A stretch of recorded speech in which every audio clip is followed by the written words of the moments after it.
thank you for tuning into my channel. I hope that you get something out of this video that you will enjoy. And we're relatively new, just a little over a month. I could really use your support. If you could click subscribe, and if you could hit the thumbs up button and hit the bell so that they'll give you notices when we make a post, I would really appreciate it. That'll send it out to more people. The more people that subscribe, the more people that watch, that puts you out into the rhythm and they expose you to more people. And I'd like to be able to get God's word out to as many people as I could. We're going to be talking today about a wife, about a woman, her needs, the needs of a woman. And we need to know that wives have needs and the men need to know what they are. I'm going to read to you out of 1 Peter chapter 3 and verse 7. It says, "You husbands in the same way live with your wives in an understanding way as with someone weaker, since she is a woman, and show her honor on a fellow heir of the grace of the life, so that your prayers will not be hindered." Your prayers are hindered when you don't have a good relationship with your wife. When you try to pray together, your prayers will be hindered. A husband should find a place of prayer for him and his wife, especially if you're having problems in the marriage or you're upset about something or whatever. Then you can sit down together and say, before we start talking, let's pray together.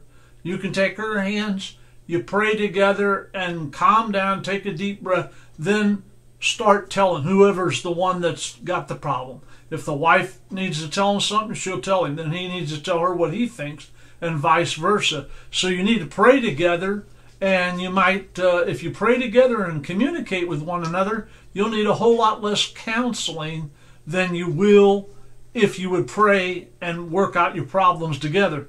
And so we need to realize that her relationship with you depends on your relationship with her. And but we all have problems at one time or another. My wife and I have been married almost 42 years. And we've had problems, times when we didn't agree on certain things. That doesn't mean I'm right and she's wrong, or she's right and I'm wrong. We just didn't agree on some things. And we'd have to sit down and tell her why I needed to buy this gun so she would let me do it. Yeah.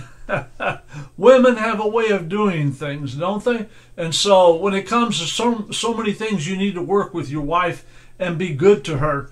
Now, 1 Corinthians chapter 7 and verse 1 says, "Now concerning the things about which you wrote, it is good for a man not to touch a woman."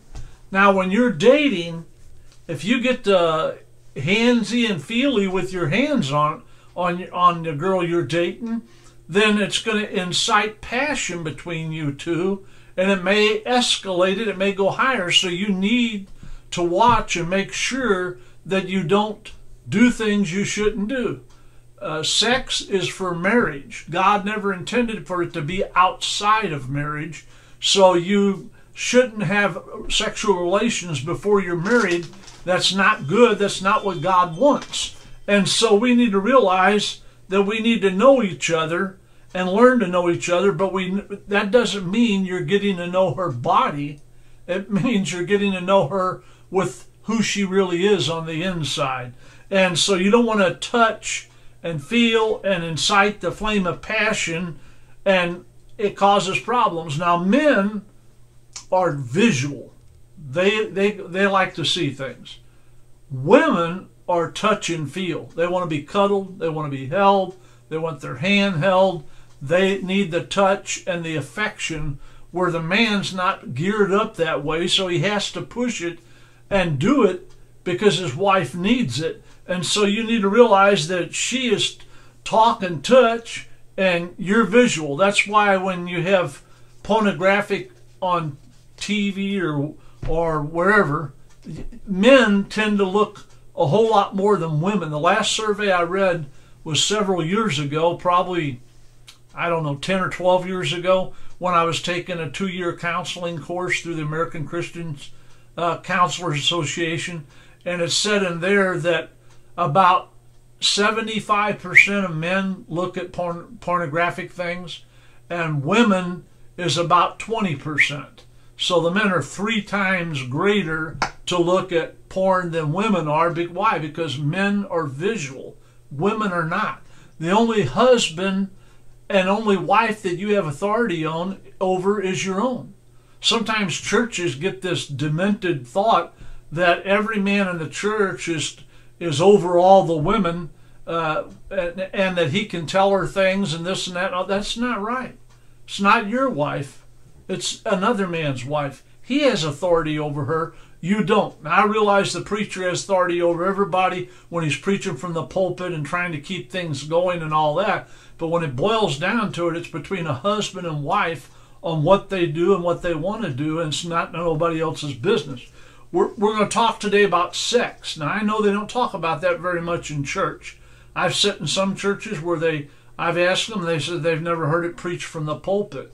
Well, it needs to be taught about. It's important. It's in the Bible.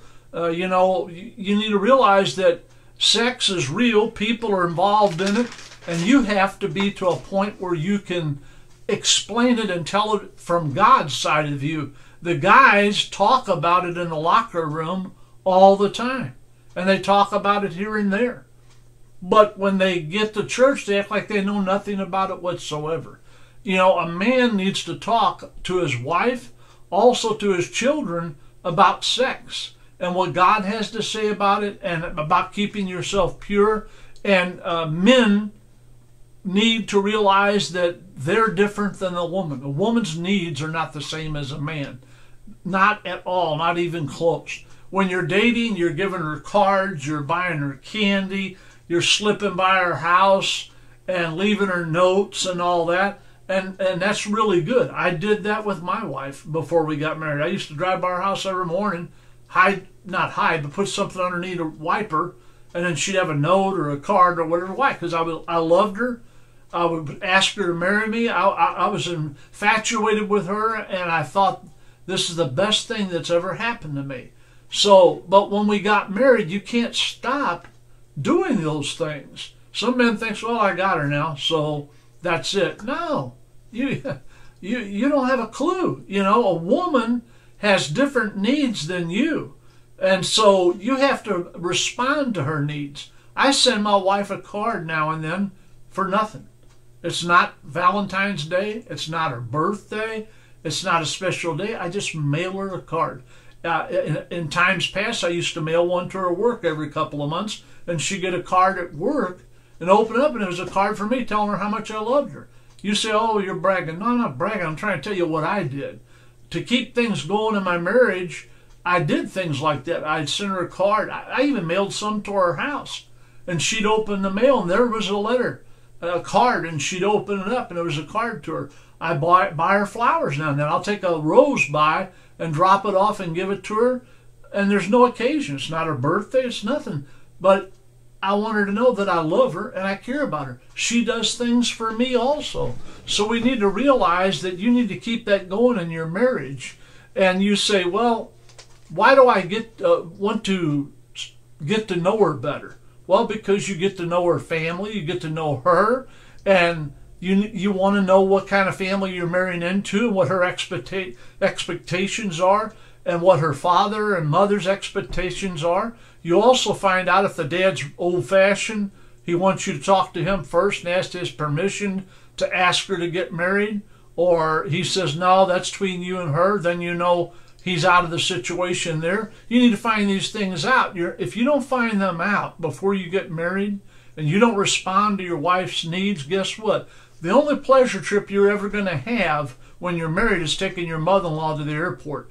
That's going to be it. You're not going to. A happy wife makes for a happy life, and you need to realize that and deal with it and be able to give her what she needs. Now, look, she married you like my wife married me. I wasn't the handsomest guy in the world. When we were young and we got married, I had a lot of hair. I don't have that no more. And I've got older, and so people grow old. But let me tell you something. When we were dating, I wanted her to love me and to care about me. And it's not your big muscles or your wavy hair or your blue eyes or whatever you got. It's what's on the inside that matters to a woman. Of course, she wants a good-looking guy too, but she loves what's on the inside of a man, and you can't show her that if you aren't affectionate with her. You can't give her what you don't have. And in verse 4 it says here, the wife does not have authority over her own body, but the husband does. And likewise also the husband does not have authority over his own body, but the wife does. Most men know this. They know Jesus wept. And then they know this verse here. Well, I'm in charge. I'm over your body. I can do what I want when I want. No, that dog ain't going to hunt. You need to work together. You need to be romancer, romance your wife and do things for her. Have a date night every month or twice a month, whatever you can afford to do, and take her out on a date night. Get somebody to watch the kids if they're a little higher, so a babysitter. Take your wife out. Give her a break now and then. We need to work together. Men love this verse, but they got to understand it also says that the authority over his own body, but the wife does. The wife also has authority over your body. So we need to realize that in life, we have to work together on these things. And some people say, well, I don't want to have sex for a while. Well, then you need to talk to your spouse about it. And then you need to come in an agreement. That's what the Bible says, that you're supposed to come into an agreement. So let me read you verse 5. It says here, stop depriving one another except by agreement for a time. And it says, so that you may devote yourselves to prayer and come together again, that Satan will not tempt you because you lack of self-control. Your lack of self-control. So you need to agree, if you're not going to have sex for a while, for whatever reason it is, you need to agree together on how long it is. You say, well, Randy, how long should that be? Well, that's between you and your wife. How long can you go without eating? I mean, at a point in time, but you have to agree. You can't use sex as a tool, and a lot of people do. And while we're on that subject, let me throw something in. Children are not pawns in your marriage to use against your spouse. They're not pawns. They're your children. So you don't use them against the spouse. Also, you don't cut the other person off from having sexual relations unless you talk and agree together. This is what God said right here. It said that you must come together. A husband does stop depriving one another except the agreement for a time.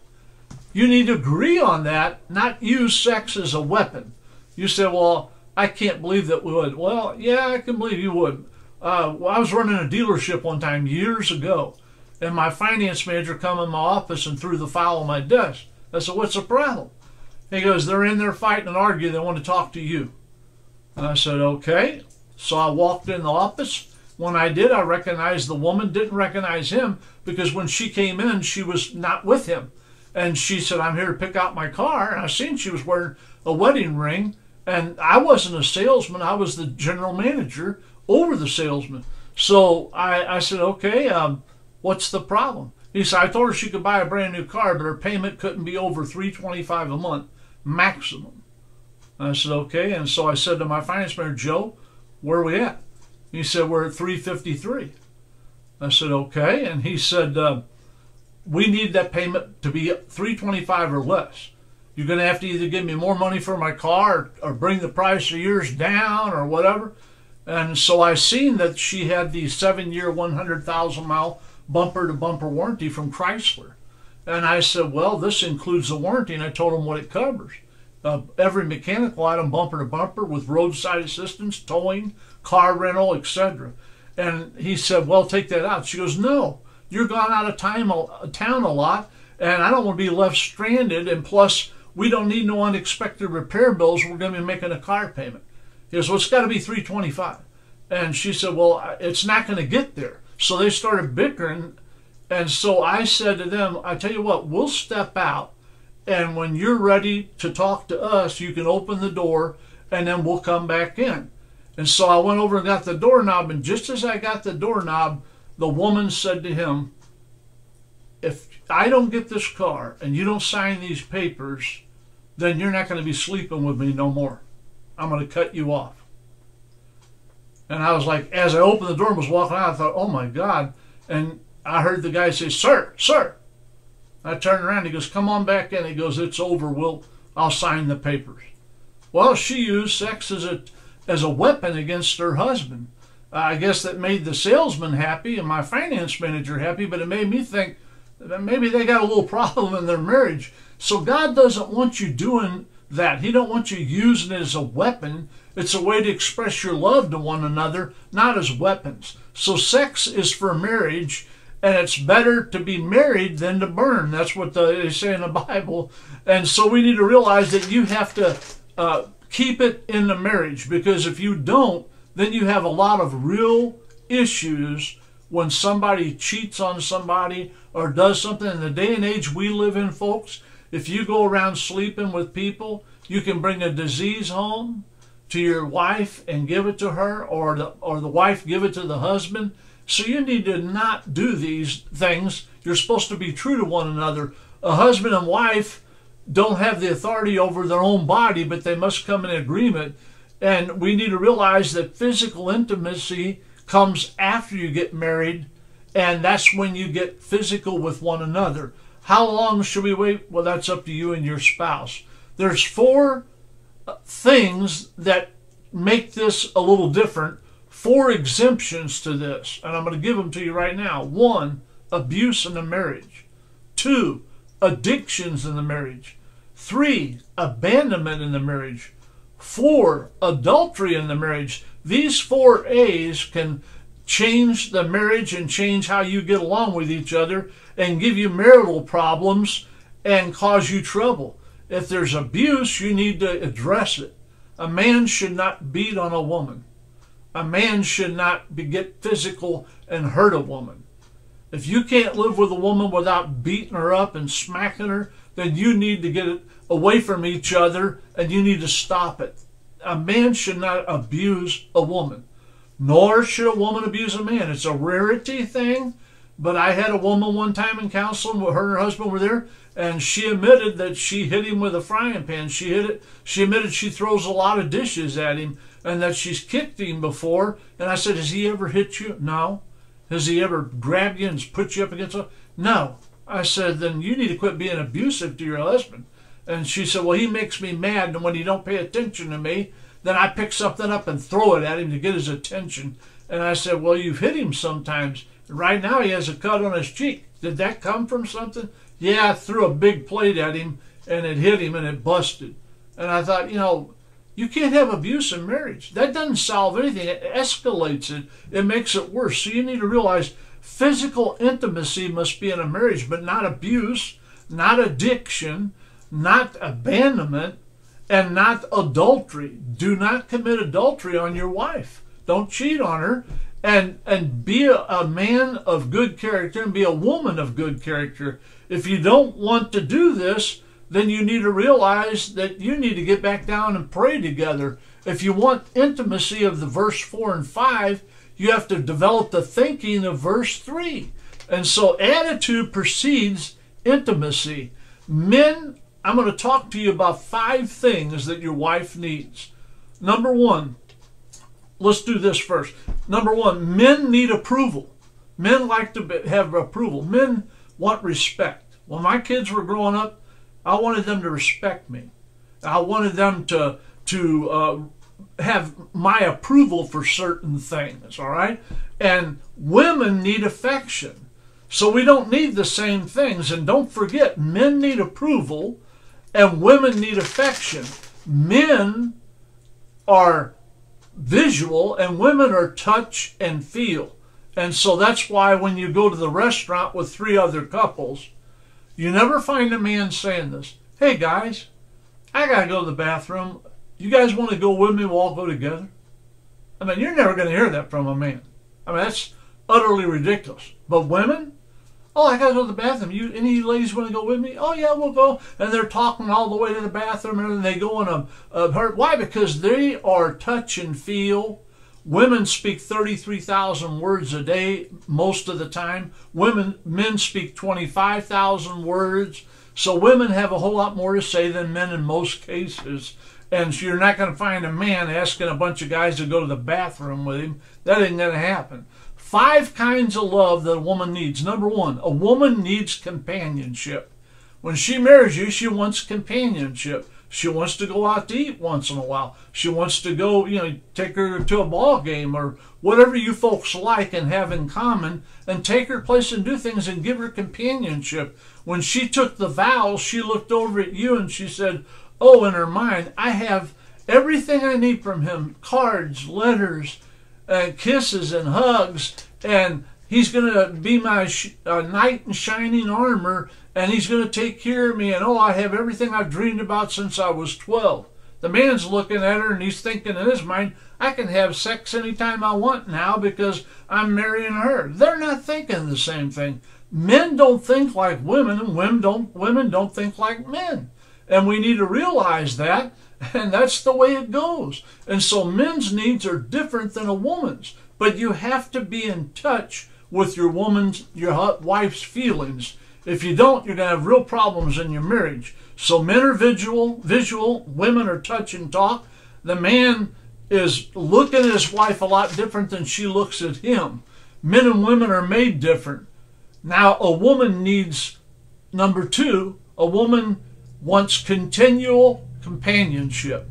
She don't want you to show her love and hug on her and kiss on her on Saturday night, and then it doesn't happen again till the next Saturday night. She needs continual companionship. That's why I hug my wife a lot. That's why I kiss her on her cheek. I'll come up behind her, kiss her on the back of her head, and put my arms around her. Why? Because I love my wife. That's what she wants. I enjoy doing it. There's times I want to do it. There's times I have to say, I haven't hugged her today. I need to hug her. You never know when somebody's going to get hurt in an accident or, God forbid, get killed.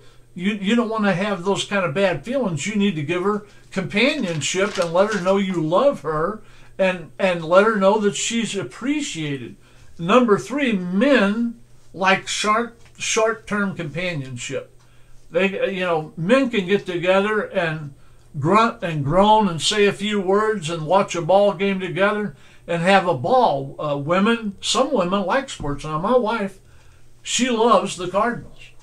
And she told me a month ago, hey, I bought tickets to the game. It's on this date. Put it down on your calendar. We'll go. She already bought them, see?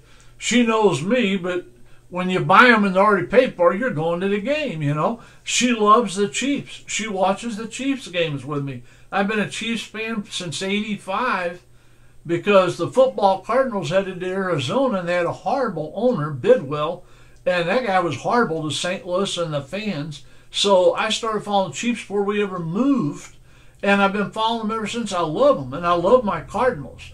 But my wife does too, so that gives us something in common ground. Also, I like going to car shows. She goes to car shows with me. She drives my little truck once in a while, my '84 Rampage, and she'll drive it, and she's glad I got my little truck. She does a lot for me, and therefore I need to do things for her and take care of her. So we need to realize that men like short-term relationships.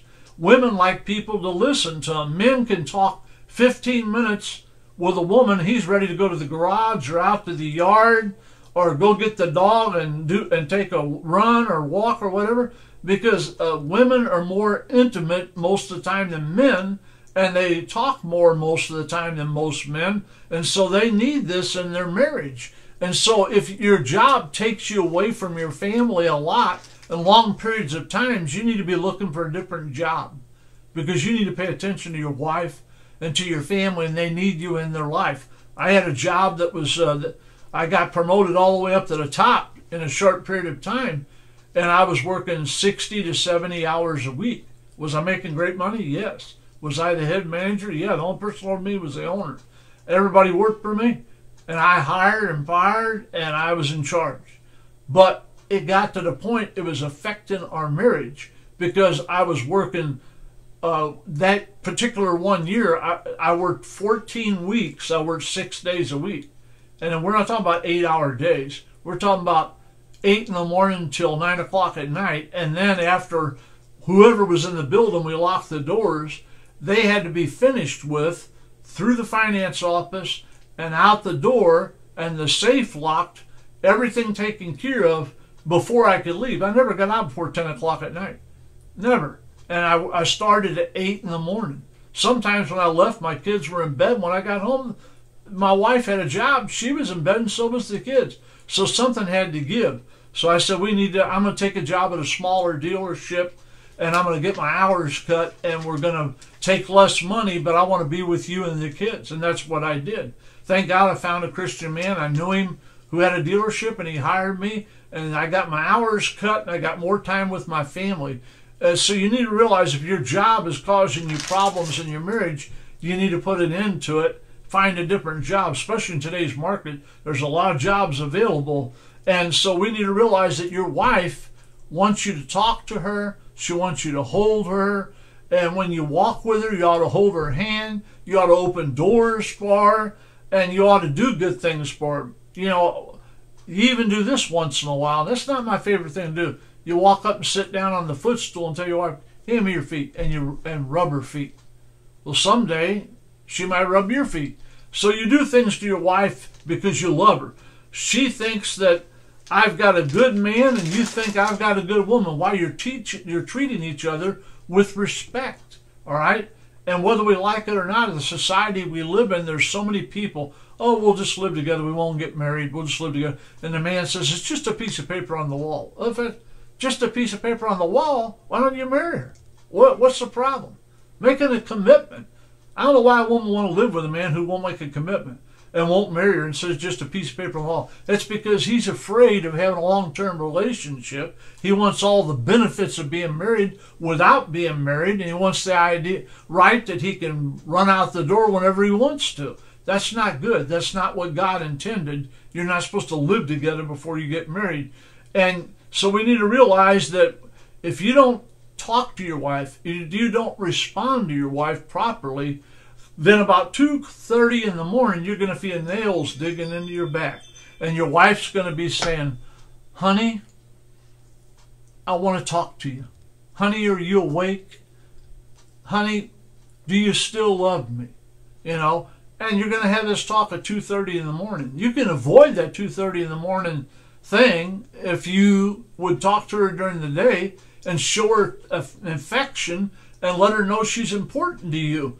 Women need this. Number 4, women need compassionate love. When their kid cries at 2:30 in the morning and the wife gets up 3 or 4 times with the kid during the night, and then the next morning she says to you, I'm just so exhausted. Little Johnny was so sick last night, I got up 3 or 4 times, and the man says, well, I didn't know that. You know, he just slept right through. It wasn't no deal. Well, it wouldn't hurt you once in a while to say, honey, you've already got up a couple of times. Let me go check on him. Let me see if I can help him. Well, I work. Well, does she work too? If she does, then you need to share in the duties. If she doesn't work outside the home and you've got a stressful job, then if she wants to get up and take care of him, then that's fine. But you guys need to work that out. And men need to realize that a woman loves to be treated properly and given some loving care, like a compassion, like you care for her. And so we need to realize that. Now, once in a while, a woman and a man get in a bad mood, and they've had a bad day, and they're like, the man comes home like a bear, or the woman's in a bad mood. And on a woman, I always call it hormonal reversal. Her hormones are all over the place, and she's all over the map. Best thing you can do, give her a candy bar and stay back away from her and let her get to feeling better, and then you can go by and try to put your arm around her. If she pushes away and says, oh, don't hug me, I don't want to hug you right now. Well, you know, things are still not well. Give her another piece of chocolate and retreat to the man cave, all right? And spare yourself. But women need to be known that they love each other, that you love her and that you care about her, and she's first in your life. Number 5, a woman needs romantic love. A woman loves to be romanced. So that means once in a while you're going to have to watch a licky face movie with her, a chick flick, and you're going to have to put your arm around her. And then when she starts telling you about the movie, you have to say, oh, uh-huh, yeah, oh, yeah, mm-hmm. Once in a while put a, oh, ooh, that's something. Put a few O's and oohs in there. It makes her feel good. And watch that chick flick with her. Because, you know, she'll watch a football game with you if you want her to. Why? Because she needs this. She needs that romantic love life, and she needs you to watch a chick flick with her and see what's going on. The Hallmark Channel. Oh, my Lord. Especially around Christmas time. My God. I watch so many of those movies with my wife, but I love her, and some of them are nice. Don't get me wrong, I like some of them, but it is what it is. But you've got to show that you care for your woman and that you care about her. And remember this, fellas, when you're married, still take her out to dinner now and then. Still maybe cook her a meal and light a candle and put it on the table and get somebody to watch your kids and have a nice romantic dinner with your wife. Put some romance back in your marriage. You'd be surprised what it'll do for you. And ladies, let me tell you something. Men think different than you do. A man won't buy nothing for 9 months, 10 months, or a year. Then all of a sudden he pulls in the driveway with a bass boat. Or he pulls in the driveway with a pair of jet skis or something. And you're like, my God, why did you buy them without telling me? And you're all upset. And you have every right to be, and I understand that. But women are a little bit different. They'll order 3 or 4 dresses or pants, outfits, whatever they wear. They'll stuff them in the back of the closet. They wait about 5 or 6 months. Then they pull them out and retrieve them and hang them on their rack and start wearing them. And then you say, honey, is that new? Oh, no, I've had this thing for months. Well, women have their way of doing things too. So you need to realize that when you get doing expensive purchases like a boat or jet skis or four-wheeler, you might want to talk to the wife about that before you do it and come in agreement on it and not just spring it on her like that. But hold her hand, open the car door for her, let her know you love her, because women need this. They need affection. I'm going to wrap it up with this. If you don't give her companionship, if you don't give her affection, if you don't give her protection, if you don't give her romance, and you abandon these things and don't give your wife that after you're married, you're not going to get number 5, romantic love. It's not going to happen. You've got to do these other things first, or you're not going to get romance. She's not going to be happy about giving you a romantic evening. And a romantic evening is more than just having sex with your wife. It's what happens before and what happens afterwards. And so you need to realize, I know this is not popular. I know most churches don't preach nothing about it. Maybe we'd have less marital problems. Maybe pastors would do a whole lot less counseling if they would just preach about sexual relations. It's in the Bible. It tells you in the Bible. You know, and you read the Songs of Solomon, you're going to find out some pretty juicy stuff in there. It's in the Bible. So why not teach it to people so they can use these to keep their marriage good? Men are visual, women are emotion, touch, and feel. Men, tell your wife every day you love her. Hug her every day. And listen to her. Give her cards and give her a flower now and then when it's not a special occasion to let her know how much you love her. And have a date night with her. And kiss her and hold her. She needs this. 9, hold her hand when you walk down the street. Put your arm around her and let everybody know, this is my woman and I love her. That's what she's seeing. It's all about her needs. They must be met. So I'm going to close on that. I know it's a long video, but a woman has certain needs and a man needs to make sure he takes care of them. I love you. I appreciate you. Subscribe to the channel. Thanks for your time. This time till next time, so long.